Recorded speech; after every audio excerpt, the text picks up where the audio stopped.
Welcome to the DX Today podcast, your daily deep dive into the AI ecosystem. I'm Chris, and joining me as always is Laura. Hi, Chris, and hello to everyone tuning in this Monday morning. We have got a story today that hits a very different nerve than the model releases and benchmark wars we usually cover on the show. That sounds ominous.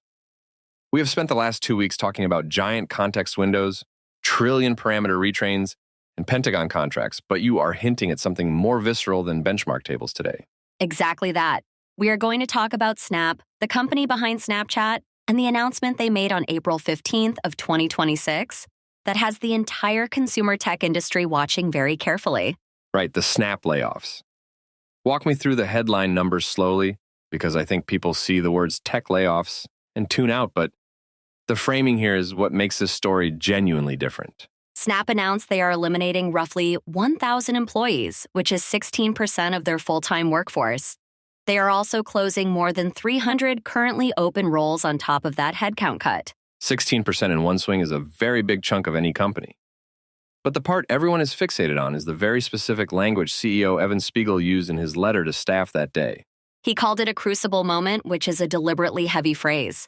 He wrote that Snap needs a new way of working that is faster, more efficient, and built around small, empowered teams using modern tools. A crucible is where you melt things down and pour them back out as something different. That is a far more dramatic frame than what we usually hear in these very polished tech layoff announcements. It is, and the explicit reason given was rapid advancements in artificial intelligence. Spiegel said AI is now letting smaller squads ship work that used to take much larger headcount only 1 or 2 years ago. This is the part that makes the story matter beyond Snap itself. We have been waiting for the first really clean public example of AI-driven workforce restructuring at a brand-name consumer technology company. And this is unmistakably it. There have been other layoffs over the last year that mentioned AI, but Snap is the most direct, on-the-record, named CEO version of that story we have seen so far. Let's talk about the financial numbers for a minute, because they tell you exactly why the board likely approved this move so quickly. What does Snap actually save on a clean, annualized basis here? They expect their annualized cost base to drop by more than $500 million by the second half of 2026. That is a meaningful chunk of their total operating expense base in any given year. And the cost of doing the layoff itself, the severance, real estate, and legal expenses, sits in a fairly typical range for a restructuring of this particular scale and complexity, which is also worth noting. Right. Snap is taking $95 to $130 million in restructuring charges this quarter. So they are spending up to $130 to save $500 annually. That payback math is brutal. That is roughly a 4-to-1 payback inside the very first year. And after that is just pure margin expansion. From a cold finance lens, this honestly looks like a slam dunk decision today. The market certainly thought so. Snap's stock jumped about 7% in trading right after the announcement landed, which is a striking reaction given how genuinely brutal the underlying human news actually is for those workers. That is the part of the story that makes my stomach turn a little. Wall Street is literally rewarding the company for cutting human jobs and crediting AI for the savings, all in real time. Exactly. And before this announcement, Snap shares were already down more than 30% year-to-date in 2026. So this was also, in part, a defensive move to reset investor expectations and stabilize the stock. So we have a company under real pressure on advertising revenue with a struggling stock chart, finding a way to dramatically reset its cost base by leaning hard on AI productivity gains. That is the picture, right? That is exactly the picture you should hold in your head. And I think the much bigger question is whether this becomes a template that other publicly traded consumer tech companies start running over the next 2 quarters. Let's pull hard on that thread because I think the precedent is what makes this episode worth listening to, even if you personally do not follow Snap or Snapchat as a company in your daily life. Spiegel mentioned specific places where AI is already letting smaller teams ship faster, including Snapchat Plus subscriptions, ad platform performance optimization, and infrastructure efficiency work inside Snap Lite for emerging markets in Asia and Africa. Those are interesting examples because they cut directly across product growth and infrastructure. Snap is not just saying AI replaced our customer service team. They are saying it is reshaping core engineering output across the company. And there are credible reports floating around that AI is now writing roughly 65% of new code internally at Snap, which is a remarkable claim if it holds up to detailed scrutiny over the coming months. 65% of code generated by AI tools changes the underlying math on how many engineers you need on a team. It does not necessarily mean better software, but it definitely means fewer keystrokes per shipped feature. Right, and this is exactly where I want to push back on the breathless framing a little bit. AI writing code does not replace the judgment, system design, debugging, and on-call response that human engineers actually do every day. That is the nuance I really want listeners to hold on to. There is a meaningful difference between AI making engineers more productive and AI eliminating the need for engineers entirely. Those are two very different claims. And companies have a strong incentive to deliberately blur that line because the second framing reads much better in a press release and supports a more aggressive cost-cutting story to shareholders, analysts, and the financial press. So when Spiegel says rapid advancements in AI enabled this restructuring, part of that is genuinely true on the productivity side. But part of it is also a useful cover story for normal cyclical cost discipline at the company. That is a fair read. Snap's advertising business has been under real pressure from Meta, TikTok, and the broader pullback in brand spend across digital channels. So some of these cuts would have happened with or without AI. Let's talk about the workers themselves for a minute, because I think it is easy to talk about basis points and forget that 1,000 families and individuals just had a profoundly hard and unsettling week at home. United States employees are getting 4 months of severance with full healthcare coverage, equity vesting acceleration, and career transition support services. That is on the more generous end of what we typically see across the tech industry right now. Outside the United States, the company said it would follow local processes and seek to provide comparable support where it can. That is the standard corporate language, but the actual employee experience varies enormously by country and region. Right. In Europe, for example, you have works councils and formal consultation requirements that slow these things down and sometimes change the final headcount. So the international rollout will play out over months, not days or weeks. Let me ask the genuinely uncomfortable question on this story.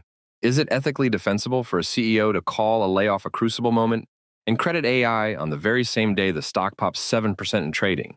I think reasonable people genuinely disagree on this question. The honest case is that companies have a fiduciary duty to manage costs, and if AI really does make teams more productive, not adapting is its own form of harm. That is the Steelman version of the argument. The counter case is that society is now in a phase where tech CEOs are actively learning that pinning layoffs on AI gets rewarded by markets, and that creates a powerful feedback loop. Yes, and I think that feedback loop is the single most important thing for our listeners to track over the rest of this year. Are layoff announcements with AI framing systematically rewarded over those without by Wall Street? If they are systematically rewarded, we should reasonably expect a lot more of these announcements in the next 4 to 6 quarters. And not just at companies that are genuinely benefiting from real AI productivity gains in their operations. Some of them will be pure cargo culting, where executives slap an AI label on a normal restructuring because it sounds forward-looking and impresses analysts. That is a real risk for misallocating talent across the entire industry. Now let's zoom out to the macro level for a moment, because Snap is just one single company. But the bigger question is what AI is actually doing to white-collar employment overall in 2026 right now. The data is genuinely mixed at this point. Aggregate tech employment is still relatively high, but hiring has slowed dramatically for entry-level engineering, marketing, customer support, and analyst roles across the last 12 to 15 months of data. Those are also exactly the roles where current AI tools are most effective in production. So it is not a coincidence that the hiring slowdown is concentrated in those particular kinds of jobs at most large tech employers. Right. The pattern looks less like a single sudden mass layoff event and more like a slow attrition of certain career entry points, which is arguably much more dangerous because it is harder to see and fight politically. That is the deeper concern I keep hearing from people in academia and policy circles. The headline layoffs grab attention, but the quiet hiring freeze for new graduates is the structural shift that nobody can really fix later. Exactly that. And Snap's announcement is not just about Snap as a single business. It is about whether the broader consumer tech industry is normalizing AI as a justification for permanently smaller and more senior workforces going forward. Before we wrap up the episode, let me ask you about the most optimistic version of this story, because I think we owe our listeners a balanced view rather than just doom and gloom across the board today. The optimistic version is that AI absorbs the most repetitive, draining, and unrewarding parts of knowledge work. And the people who remain on these teams get to do more interesting and higher leverage projects with much better tooling. And the dollars saved on payroll get reinvested into new products, brand new categories, and ultimately new jobs that we cannot even describe yet. The way the internet created entire roles that did not exist in 1995. That is the bull case. The bear case is that the dollars saved go straight to share buybacks and shareholder returns, and the new jobs never actually materialize because AI keeps absorbing those new categories too as it improves. We will not know which version is right for quite a while, but stories like Snap's announcement give us a real-time data point on how executives, boards, and public markets are choosing to behave during this transition. And our advice for listeners, especially those working anywhere in tech right now, is to pay close attention to what AI tools are actually being deployed at your company, not just what your CEO says on quarterly earnings calls. That is great advice. The gap between AI rhetoric and public statements and real AI deployment on the ground is enormous right now. And your career planning should be based on the deployment reality rather than the rhetoric. Exactly. Get your hands on the tools yourself, understand what they actually do well and where they consistently fail, and you will be in a much better position to navigate whatever comes next in your particular role and field. Snap's Crucible moment is not the last announcement of this kind that we will see in 2026. It might just be the first one that puts the framing on the front page of every business publication so cleanly. Watch the next round of earnings calls in May and June, especially from mid-cap consumer tech firms and digital media companies. That is where the next set of these AI-labeled announcements are most likely to land first. One last historical comparison before we close out the show. Meta called 2023 their year of efficiency, and the market absolutely loved it then too. Snap is essentially borrowing that same playbook, but with AI productivity as the explicit narrative engine. That comparison is really useful for our listeners to internalize. Meta's year of efficiency cut roughly 20% of headcount and was followed by a massive stock recovery, and that result is almost certainly part of what Spiegel and his board studied carefully. Which means the playbook is fully out in the open at this point in the cycle. Cut costs aggressively. Frame it around AI productivity gains. Watch the stock rise and reinvest the margin gains into AI infrastructure and product velocity over time. That's all for today's episode of the DX Today podcast. Thanks for listening, and we'll see you next time.